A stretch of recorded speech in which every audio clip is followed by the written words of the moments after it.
दोस्तों, जैसे ही रमेश अपनी फाइल को लेकर के अपने मालिक के पास जाता है, उसका मालिक एक होटल के अंदर होता है और वह उसे फ़ोन करके कहता है कि मालिक, बिना आपके साइन का ये फाइल आज जा ही नहीं पाएगी। अगर ये फाइल नहीं पहुंची तो माल कंपनी का ढेर सारा नुकसान हो जाएगा और कोई भी माल आ नहीं पाएगा। दोस्तों, वो उसका जो मालिक होता है रमेश को उसी होटल में बुला लेता है और कहता है कि रमेश, जितनी जल्दी हो सके तुम होटल में आ जाओ, क्योंकि मैं इस होटल में हूं और यहीं पर मैं साइन कर दूंगा। दोस्तों, रमेश अपनी फाइल लेता है और उस होटल में पहुंच जाता है।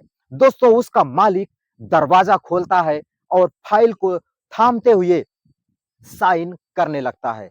दोस्तों, तभी रमेश बेड की तरफ देखता है तो बेड पर एक चादर के अंदर एक लड़की, जो कि बिना कपड़े के ही बैठी हुई होती है और उसके हाव भाव को देख करके ऐसा लग रहा था मानो वो शर्म से पानी पानी हो रही हो, क्योंकि उसके बदन पर एक भी कपड़े नहीं थे।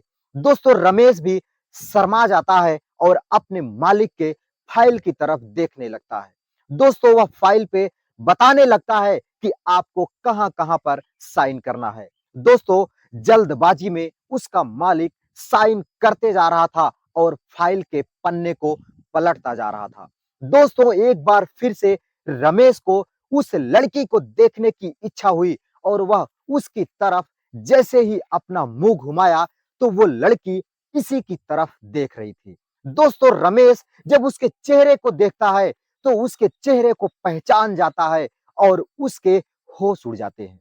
दोस्तों, वो लड़की कोई और नहीं थी, पिछले 2 सालों से जिस लड़की को रमेश पागल कुत्ते की तरह ढूंढ रहा था, ये लड़की वही थी जिससे ये 2 साल पहले अपने जान से भी ज्यादा प्यार किया करता था।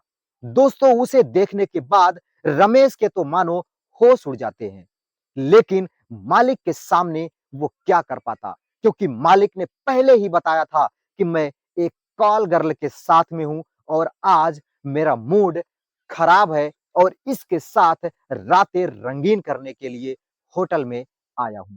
दोस्तों, वह अपने मालिक की सम्मान करता है और फाइल को लेता है और दबे पांव होटल से नीचे उतरने लगता है। दोस्तों, उसके चेहरे में जरा भी जान नहीं थी। उसके चेहरे की जो रौनक थी, वो होटल का नजारा देख करके उड़ चुका था और उसके चेहरे पर बादल से छा गए थे। नमस्कार दोस्तों, मेरा नाम है शिव भगवान। स्वागत करता हूं एक और नई कहानी में। दोस्तों, ये लड़की कौन थी और रमेश इससे प्यार करता था, लेकिन ये लड़की कॉल गर्ल का काम कैसे करने लगी, आगे आपको पूरे के पूरे वीडियो में पता चल जाएगा। तो मेरा एक रिक्वेस्ट है, आपसे एक अपील है कि इस वीडियो को लाइक कर दीजिएगा, क्योंकि लाइक करना आप लोग भूल जाते हो। दोस्तों, अगर आप वीडियो को लाइक कर देंगे तो ये वीडियो तमाम लोगों तक पहुंचेगा और उनको भी इस वीडियो का आनंद मिलेगा। दोस्तों, वीडियो को लाइक कर दीजिए और इस चैनल को सब्सक्राइब कर लीजिए, ताकि मेरा वीडियो आप तक मिलता रहे और मेरा हौसला और मेरा काफिला बढ़ता रहे। चलिए दोस्तों, वीडियो की शुरुआत करते हैं। ये कहानी शुरू होती है आज से 2 साल पहले की। दोस्तों, जब रमेश की नई-नई नौकरी लगी हुई थी। दोस्तों, रमेश दिन प्रतिदिन अपनी नौकरी पर बड़े चाव से जाता था। सुबह वो तैयार होता और अपनी नौकरी पर जाता। दोस्तों, उसका ये जो नौकरी थी वो बहुत ही अच्छी चल रही थी। वो अपनी नौकरी पर बड़े ही तड़के तैयार होकर के एक दिन जा ही रहा होता है कि रास्ते में एक लड़की, जो कि बस पर बैठ करके जा रही थी। दोस्तों, 3 छुछेरे टाइप के लड़के, 3 मनचले लड़के उस लड़की को टोक रहे होते हैं और उसके चेहरे को देख करके उस पे कमेंट पास कर रहे होते हैं और उसको छेड़ने की कोशिश कर रहे होते हैं। दोस्तों, जैसे ही रमेश ये नजारा देखता है तो उसके होश उड़ जाते हैं और वह उस लड़की के चेहरे को देखता है तो बहुत ही भोला सूरत और बहुत ही भोली सूरत और बड़ी ही सुशील वो लड़की, जिसकी उम्र अभी लगभग 20 वर्ष थी, अपनी जवानी की दहलीज पे थी और अपने चेहरे की रंगत को निखारे हुई थी।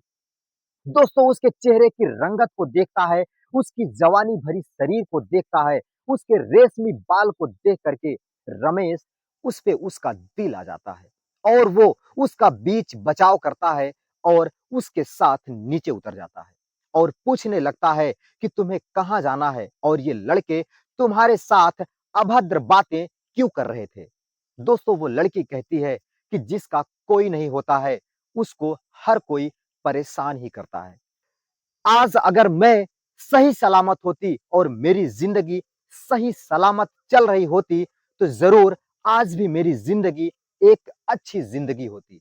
दोस्तों वह अपनी आप बीती बताने ही वाली होती है कि रमेश को अपने ऑफिस में लेट होने लगता है और वह कहता है कि हम कल मिलेंगे, आज मुझे लेट हो रहा है। दोस्तों वह अपनी ऑफिस चला जाता है लेकिन दिन भर वह उसी लड़की की ही बातें सोच रहा होता है और उसके चेहरे पर, उसके दिमाग में उसकी सुंदरता और उसका सुंदर चेहरा बार-बार घूम रहा होता है। मानो रमेश को उस लड़की से बहुत ही ज़्यादा मोहब्बत हो गई थी। दोस्तों रमेश उसके प्यार में लट्टू हो चुका था, उसके प्यार में खो चुका था। बस इसी इंतजार में था कि कैसे छुट्टी हो और कल मैं फिर से उस लड़की से मिल पाऊँ। दोस्तों अगले दिन रमेश बड़े ही तड़के उठता है और तैयार होता है और अपना अच्छा सा कपड़ा पहनता है और अपने बैग को लटकाता है और निकल पड़ता है उसी रास्ते पे जहां पे वो उस लड़की से मुलाकात किया था। दोस्तों वो लड़की एक पार्क में उसका इंतजार कर रही थी और वहां पर रमेश पहुंच जाता है और दूर से ही देख करके उसका जो चेहरा था वो खिल जाता है और उसके शरीर में रौनक आ जाती है। उसका मन भाव विभोर हो जाता है और पहुंच करके उस लड़की से हाय बाय करता है। दोस्तों वो दोनों बैठ करके उसी पार्क में बेंच पर घंटों बातें करते हैं और एक दूसरे के प्यार में खो जाते हैं। दोस्तों वो लड़की थी ही इतनी खूबसूरत कि उसे जो कोई देखता तो देखता ही रह जाता। दोस्तों भोला सा सूरत, 20 साल की उम्र, जवानी की दहलीज पर उसका चेहरा मानो गुलाब के जैसा खिल रहा होता है। दोस्तों रमेश अपनी किस्मत का बहुत ही ज्यादा धन्यवाद करता है और अपनी किस्मत को ऊपर वाले से यही कहता है कि वाह रे भगवान, तूने मेरी क्या किस्मत बनाई है। इतनी खूबसूरत लड़की जिसे मैंने कभी देखा भी नहीं था, आज वो मेरे प्यार में पड़ चुकी है और मुझसे उसको प्यार हो गया है।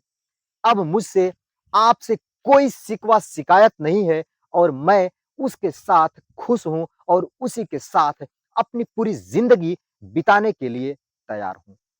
दोस्तों फिर धीरे-धीरे उन दोनों में प्यार हो जाता है।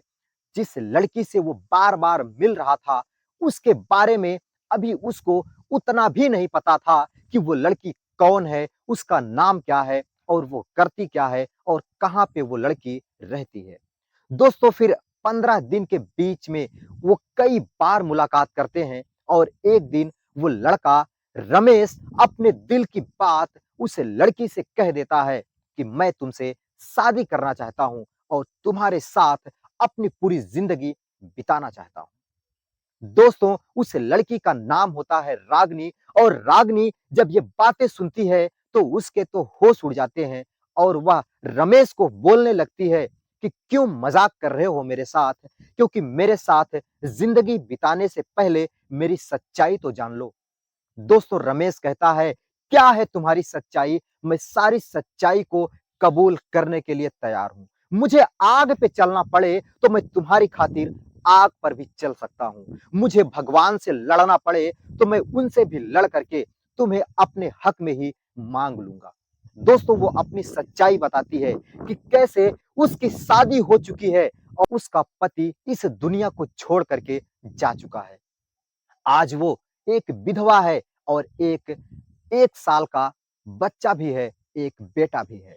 दोस्तों रागिनी की जब ये बातें सुनता है, तो रमेश को अपने कानों पर विश्वास नहीं होता है कि ये रागिनी क्या बोल रही है और वो पूछने लगता है कि 20 साल की उम्र में तुम्हारी शादी भी हो गई और तुम विधवा भी हो गई और 1 साल का बच्चा भी है। ये कैसे हो सकता है? तुम ज़रूर मेरे मेरे साथ मज़ाक कर रही हो। मज़ाक से थोड़ा हट के हम लोग बात करते हैं और मज़ाक मत करो, मुझे सच्चाई बताओ। मैं सच में तुम्हारे साथ अपनी पूरी ज़िंदगी बिताने के लिए तैयार हूँ। दोस्तों, रागिनी कहती है, "ये कोई मज़ाक नहीं है और ना ही मैं तुमसे मज़ाक के मूड में हूँ। ये मेरी सच्चाई है, ये मेरे साथ घटित हुआ है, मैं वही आपको बता रही हूँ।" दोस्तों, रमेश थोड़ी देर के लिए मौन हो जाता है और सोचने लगता है कि कहाँ मैं एक कुँवारा लड़का और कहाँ ये लड़की जो कि 20 साल की ही उम्र में इतने सारे पड़ाव को देख चुकी है, जो लोग अपनी पूरी उम्र में भी नहीं देख पाते हैं। दोस्तों, वो लड़की उसे चुप देख कर के कहने लगती है कि आ गया आपका होश ठिकाने, सारा प्यार का जो भूत था वो उतर गया। मुझे पता था मेरी सच्चाई जानने के बाद यही होगा, क्योंकि कई लोग मेरे साथ ये कर चुके हैं, कई लोगों के भूत उतर चुके हैं। दोस्तों, रमेश कहता है, ऐसा कुछ नहीं है, मैं कुँवारा हूँ, नौकरी करता हूँ, अपने पैर पर हूँ। अगर मेरे घर वाले नहीं मानेंगे तो मैं तुम्हारे साथ तब भी शादी करने के लिए तैयार हूँ। लेकिन बस एक मौका मुझे दे दो, मैं अपने घर वालों से तुम्हारे बारे में पूछना चाहता हूँ, उनकी राय लेना चाहता हूँ। अगर उनकी राय मिल गई तो मैं तुम्हारे साथ पूरी ज़िंदगी बिताने के लिए तैयार हूँ। दोस्तों, वो लड़की कहती है कि ठीक है, हम कल इसी टाइम पर इसी पार्क में मिलेंगे। लगभग शाम को 7 बज रहे थे। रमेश उसको छोड़कर अपने घर आता है और अपने मम्मी-पापा से रागिनी की सारी बातें बताता है कि माताजी, पिताजी, मैंने एक लड़की को पसंद किया है जो कि 20 वर्ष की है, देखने में बहुत ही खूबसूरत है और दिल की बड़ी ही अच्छी लड़की है। अगर उस लड़की से मेरी शादी हो जाती है, तो मैं अपनी पूरी ज़िंदगी में उसके साथ खुश रहूँगा और खुशी-खुशी अपनी ज़िंदगी बिता लूँगा। दोस्तों, उसके माँ-बाप कहते हैं कि जब तुम्हें कोई ऐतराज़ नहीं है, तो हम लोगों को क्या ऐतराज़ हो सकता है? दोस्तों, रमेश बताने लगता है कि लेकिन वो लड़की शादीशुदा होने के साथ-साथ एक विधवा लड़की है, उसका पति मर चुका है और उसके पास 1 साल का एक बेटा भी है। दोस्तों, उसके माँ-बाप कहते हैं कि बेटा, इसमें उसकी क्या गलती है? वो लोग राज़ी हो जाते हैं और रमेश बड़ी ही खुशी-खुशी उस रात में सोने के लिए जाता है, लेकिन उसकी नींद तो मीलों दूर हो जाती है। क्योंकि रागिनी के बारे में वो रात भर सोचता रहता है और खुशी-खुशी करवटें बदल रहा होता है। और बस इसी सोच में था कि कब सुबह हो और रागिनी से मिल कर के अपनी शादी की बात कर ले और उसको अपने दिल की बात बता दे। दोस्तों, वो सुबह होने के इंतज़ार में रात में कब उसको नींद आ जाती है, ये रमेश को भी पता नहीं चलता है।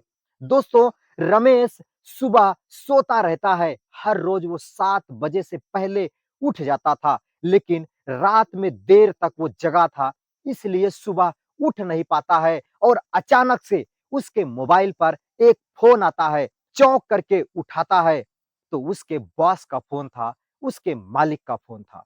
दोस्तों, उसका मालिक बताता है कि रमेश, फ़ौरन तुम यहाँ से निकल जाओ लखनऊ के लिए, क्योंकि लखनऊ में जाओगे, वहाँ पे मेरी कंपनी का कुछ माल आने वाला है और वहाँ पर तुम्हें पिछले 2-3 महीने रुक करके काम करना है।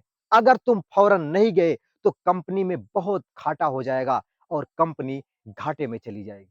दोस्तों, रमेश अपने काम से बहुत ज़्यादा प्यार करता था और वो कहता है कि मैं तुरंत निकल रहा हूँ और मैं अभी जाकर के ट्रेन पकड़ता हूँ। दोस्तों, वो निकलता है और जाकर के ट्रेन पकड़ लेता है और ट्रेन पकड़ करके वो लखनऊ के लिए निकल जाता है। दोस्तों, जैसे ही वो ट्रेन पकड़ता है और लखनऊ के लिए ट्रेन चल पड़ती है और जैसे ही वो ट्रेन आधे रास्ते पहुँचती है और शाम के करीब 5 बजते हैं, तो रमेश को अचानक रागिनी की याद आ जाती है और वो सोचने लगता है कि हे भगवान! ये मैंने क्या कर दिया? आज तो मैं रागिनी से मिलने वाला था, रागिनी से शाम को 7 बजे मिलने का वादा किया था, लेकिन मैं तो लखनऊ के लिए निकल चुका हूँ, तो अब मैं रागिनी से कैसे मिलूँगा? दोस्तों वह इसी सोच में, इसी चिंता में वो कब लखनऊ पहुँच जाता है, उसे पता भी नहीं चलता है और वह नीचे उतरता है, जा कर के ऑफ़िस के काम में लग जाता है। काम इतना पेचीदा था, इतना ज़्यादा उसमें वो व्यस्त हो जाता है कि वो रागिनी को कुछ दिन के लिए भूल जाता है। और वो इसी तलाश में था कि ये काम खत्म हो और मैं जा कर के रागिनी से अपने दिल की सारी बात बता दूँगा और उसे बोल दूँगा कि हम बहुत ही जल्द शादी करने वाले हैं। लेकिन दोस्तों, उसको समय मिलने में 3 महीना लग जाता है और 3 महीने के बाद जब रमेश फुर्सत में होता है और उसको छुट्टी मिलती है, तो वो भागता हुआ, दौड़ता हुआ आता है और रागिनी की तलाश करने लगता है। दोस्तों रागिनी की तलाश में वो उसे ढूँढने लगता है, लेकिन रागिनी उसे कहीं भी नहीं मिलती। दोस्तों जब रमेश उससे वादा करके गया था, उसी रात रागिनी उससे मिलने के लिए उसका इंतज़ार करने लगती है। वो 7 बजे का टाइम दिया था, रागिनी 10 बजे तक रमेश का इंतज़ार करती है और बहुत ही खुश थी। लेकिन जैसे-जैसे समय बीत रहा था, रागिनी के चेहरे पर दुःख का बादल मंडराने लगता है और जब वो 10 बजे तक रमेश नहीं आता है, तो रागिनी काफ़ी ज़्यादा चिंता में हो जाती है और वो रोने लगती है और रोते हुए अपने घर जाती है। दोस्तों घर पर जाने के बाद उसके पापा पूछते हैं कि रागिनी बेटा क्या हुआ? रमेश मिला और वो कब का बोला है कि तुम दोनों शादी करने वाले हो। क्या उसके मम्मी-पापा शादी के लिए तैयार हैं? क्या वो तुमसे शादी करने के लिए तैयार है? मुझे पता था वो लड़का दिल का बहुत अच्छा है क्योंकि मेरी बेटी ऐसे लड़के से प्यार करती है जिसका दिल बहुत साफ है। वो ज़रूर तुमको शादी का वादा कर लिया होगा। दोस्तों जब अपने बाप की, अपने पिता की ये बातें सुनती है रागिनी तो उसे रोना आ जाता है और उसके आँखों से अनायास आँसू बहने लगते हैं और दौड़ करके अपने पिताजी के कंधे पर अपना सर रख करके फूट-फूट करके रोने लगती है और कहने लगती है कि पापा वो लड़का धोखेबाज है, वो लड़का मुझे भूल चुका है क्योंकि मेरी सच्चाई जानने के बाद वो मुझसे मिलना नहीं चाहता है। 7 बजे का वादा किया था, 10 बजे तक उसका कहीं अता-पता नहीं चला। इसीलिए मुझे पता था कि मेरे साथ कोई शादी करने के लिए तैयार ही नहीं होगा क्योंकि एक विधवा लड़की से, एक विधवा औरत से कोई भी समाज का लड़का शादी करने के लिए तो बिल्कुल भी राज़ी नहीं होगा। दोस्तों जब ये बातें उसके पिताजी सुनते हैं, तो रागिनी को चुप कराते हुए उसको दिलासा देते हैं कि बेटा ये कोई बड़ी बात नहीं है। अगर आज नहीं मिला रमेश, ज़रूर वो किसी काम में फँस गया होगा। वो तुमसे कल मिल लेगा, परसों मिल लेगा, आने वाले 1 हफ्ते में तुम्हारी मुलाकात हो जाएगी, फिर सारी बातें कर लेना। दोस्तों रागिनी चुप होती है और अपने कमरे में चली जाती है। रात भर वो रो-रो करके उसका बुरा हाल हो जाता है। दोस्तों फिर वो अगले दिन, उसके अगले दिन कई दिनों तक रमेश की तलाश करने लगती है और रमेश के बताए स्थान पर उसका इंतज़ार करती है। लेकिन रमेश का कहीं अता-पता नहीं चलता है, क्योंकि रमेश तो अपने काम से लखनऊ जा चुका था। दोस्तों जब वो 2 महीने तक उसका इंतज़ार करती है, रमेश का कहीं अता-पता नहीं चलता है, तब वो आकर के अपने पिताजी से कहती है कि पिताजी अब वो लड़का मुझसे मिलना भी नहीं चाहता है और मुझे लगता है कि वो मुझे भूल चुका है। मेरी सच्चाई जानने के बाद वो मुझे धोखा दे दिया है। दोस्तों अब उसके पिताजी को भी ये बात पता चल चुकी थी कि ज़रूर वो लड़का मेरे बेटी की सच्चाई जानने के बाद इसे इग्नोर कर दिया है। दोस्तों वो जो पहले बहुत खुश हुआ करते थे, अपनी बेटी की शादी को लेकर के अब चिंता में आ गए थे और उनको डिप्रेशन में चले जाते हैं और आने वाले 1 से 2 दिन के बीच में उनको दिमागी दौरा पड़ जाता है और उनका दिमागी संतुलन खराब हो जाता है।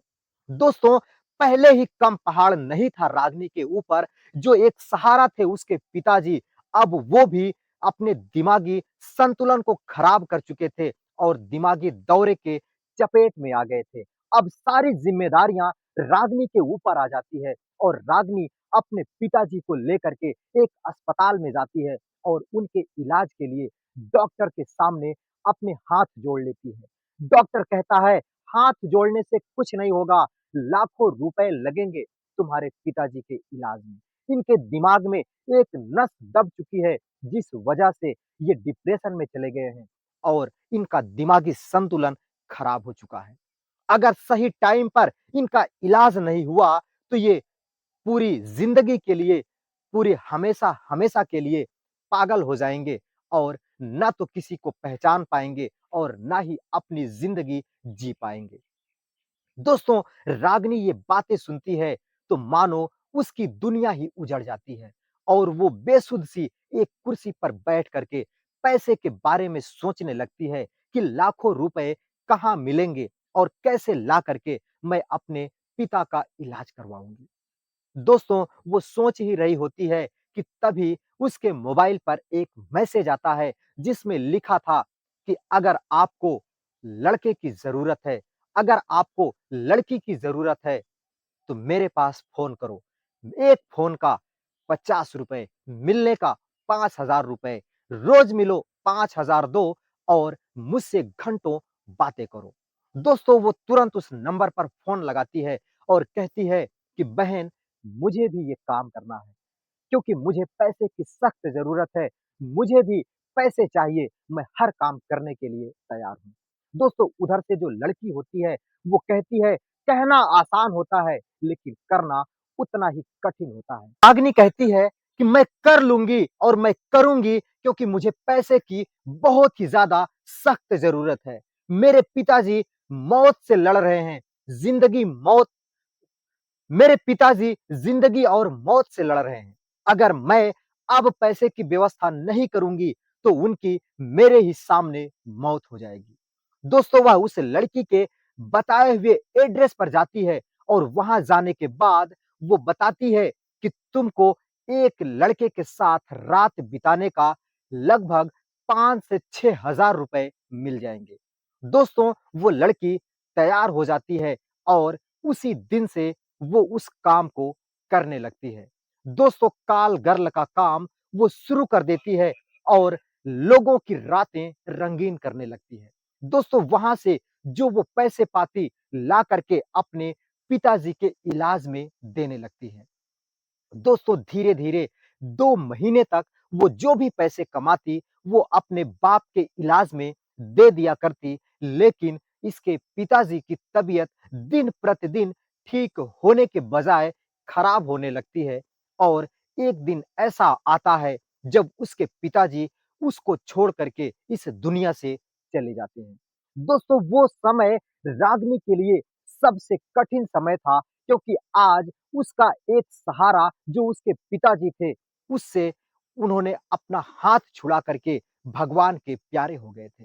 दोस्तों, रागिनी रोने लगती है, बिलखने लगती है और अपनी किस्मत पर रोने लगती है। लेकिन उसके रोने की आवाज़ ना तो किसी के कानों में जा रही थी और ना ही उसके मुसीबत में कोई आगे आता है, उसके हाथ को बटाने के लिए। दोस्तों, वो किसी तरीके से अपने पिताजी का अंतिम संस्कार करती है और रोते हुए अपने काम में लग जाती है। दोस्तों, उसी बीच जो लड़का होता है, जिसका नाम रमेश था, वो उस लड़की से मुलाकात करता है और जब मुलाकात करता है और जब उसकी मुलाकात होती है, तो वो उसी के बॉस की रातें रंगीन कर रही होती है। दोस्तों, इतना देखने के बाद वो झल्ला जाता है और मारे ही गुस्से के मारे नीचे उतरता है और उससे मिलने की कोशिश करने लगता है।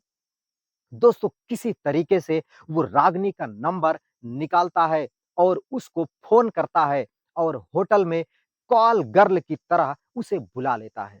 दोस्तों, रागिनी जब आती है और रागिनी जब उसके सामने होती है, तो वो उसके सामने देख कर के रागिनी रोने लगती है और रो-रो करके उसके रोने में भी एक गुस्सा था और कहने लगती है कि रमेश, तुम भी अपनी औकात दिखा ही दिए। मेरी सच्चाई जानने के बाद मुझसे निगाहें मिलाना बंद कर दिए।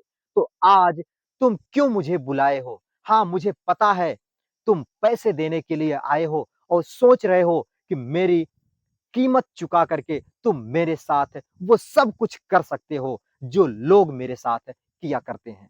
दोस्तों, रमेश उसको एक चाँटा लगाते हुए कहता है कि तुम्हारा दिमाग खराब है, तुम ऐसी बातें कैसे कर सकती हो? मैं तुमसे प्यार करता हूँ और ये प्यार मेरा कभी भी कम नहीं होगा और तुम ये कैसे सोच सकती हो कि मैं तुम्हारे जिस्म का भूखा हूँ और मैं तुमसे अपनी हवस मिटाने के लिए बुलाया हूँ।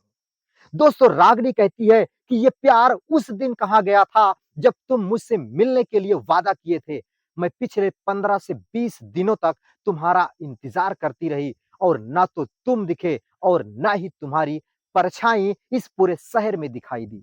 दोस्तों, रमेश बताने लगता है कि उसकी नई-नई नौकरी लगी थी और नौकरी की ही तलाश में, नौकरी के ही काम से वो लखनऊ चला गया था और 3 महीने तक वो वहीं पर रहा। लेकिन वहां से आने के बाद मैं पागल कुत्ते की तरह तुम्हें दर-बदर हर जगह ढूँढने की कोशिश किया, लेकिन तुम्हारा कहीं पे भी पता नहीं चला और आज जब तुम मुझे मिली भी हो, तो कल मेरे बॉस की रातें रंगीन कर रही थी और काल गर्ल का काम करने लगी हो। ये कौन-सी मजबूरी आ पड़ी जो तुम्हें ये सब कुछ करने पर मजबूर कर दिया? दोस्तों, रागिनी बताती है कि क्यों ना मैं ये काम करूं। मेरे पिताजी की तबीयत बहुत ही ज्यादा खराब हो गई थी। लाखों रुपए उनके इलाज में लग रहे थे। वो पैसा कहां से आता? एक ही वो मेरे सहारा थे। अगर वो इस दुनिया से चले जाते तो मैं किसके साथ अपनी जिंदगी बिताती? इसीलिए मुझे ये कदम उठाना पड़ा और पैसे के लिए मुझे कॉल गर्ल का काम करना पड़ा। दोस्तों, रमेश रोने लगता है और उसके आंखों से आंसू गिरने लगते हैं। दोस्तों, रागिनी को भी पता चल जाता है कि रमेश वाकई में उससे सच्ची मोहब्बत करता है और वो दौड़ करके उसके आंसुओं को अपनी हथेली पर रोप लेती है और उसके आंसुओं को अपने दुपट्टे से पोंछने लगती है और उसके कंधे पर सर रख करके वो भी रोने लगती है और रमेश भी रोने लगता है।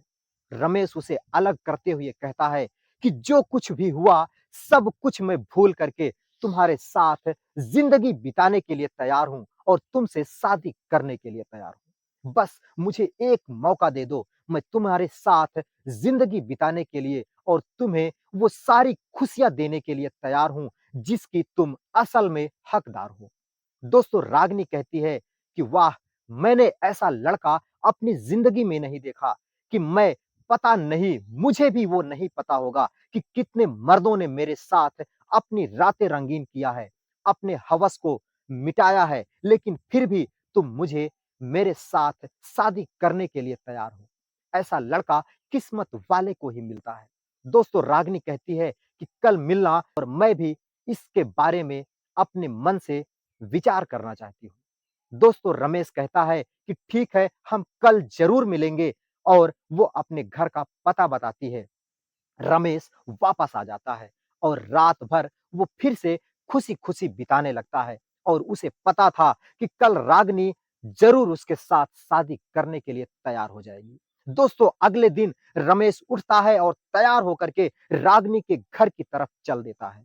दोस्तों, वहाँ का नज़ारा देखने के बाद फिर से रमेश के आँखों में आँसू आ जाते हैं और रमेश के पैरों तले ज़मीन खिसक जाती है।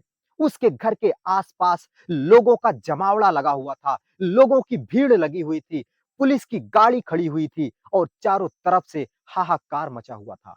लोगों के मुँह से एक ही आवाज़ आ रही थी कि कैसे लड़की पंखे से अपने गले को फांसी के फंदे पर लटका करके अपनी जान दे दी है। लगता है कि मानो वो सो रही हो, लगता है कि मानो वो खुशी-खुशी अपनी मौत की दावत अपने हाथों से दी है। दोस्तों, वो अंदर जाता है रोते बिलखते हुए। जब उसके चेहरे को देखता है तो वो रागिनी की चेहरे को देख करके वहीं पर गिर जाता है और उसके सर को अपने पैर के ऊपर रखता है और जोर-जोर से रोने लगता है कि रागिनी, ये तुम कैसे कर सकती हो? मुझे छोड़ करके अकेले कैसे जा सकती हो? मैं किसके सहारे अपनी ज़िंदगी बिताऊँगा? दोस्तों, पुलिस वाले उसे उसकी लाश से अलग करते हैं और उसे एक कुर्सी पर बिठाते हैं और पूछने लगते हैं कि ये क्या हुआ? इसका तुम क्यों रो रहे हो?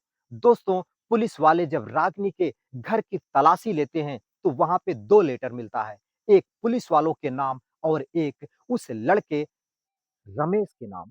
दोस्तों पुलिस वाले के लेटर में लिखा था कि मेरे पति रमेश को कुछ मत करना क्योंकि मैं रमेश से शादी करके हँसी-खुशी ज़िंदगी बिता रही थी। मेरा एक बेटा भी है, लेकिन मैं अपनी ज़िंदगी से तंग आ चुकी थी। मैं अपनी ज़िंदगी से परेशान होकर के अपनी मौत की ज़िम्मेदार मैं खुद हूँ और मेरी मौत का ज़िम्मेदार और कोई नहीं है, बल्कि मेरा पति रमेश तो मुझे दिलो-जान से भी ज़्यादा चाहता था।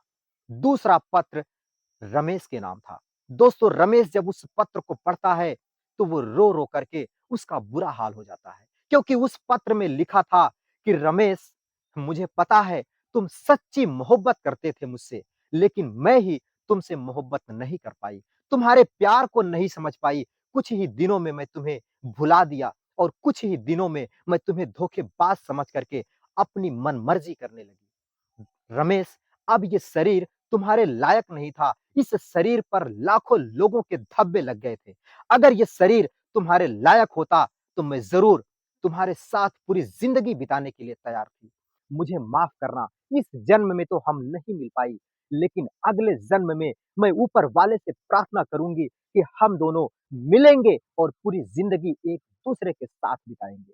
दोस्तों रमेश ये पत्र पढ़ता है और वहीं दहाड़े मार करके रोने लगता है और वहीं ज़मीन पर गिर जाता है। दोस्तों किसी तरीके से रमेश को लोग उठाते हैं और उसको उसके घर पहुँचाते हैं।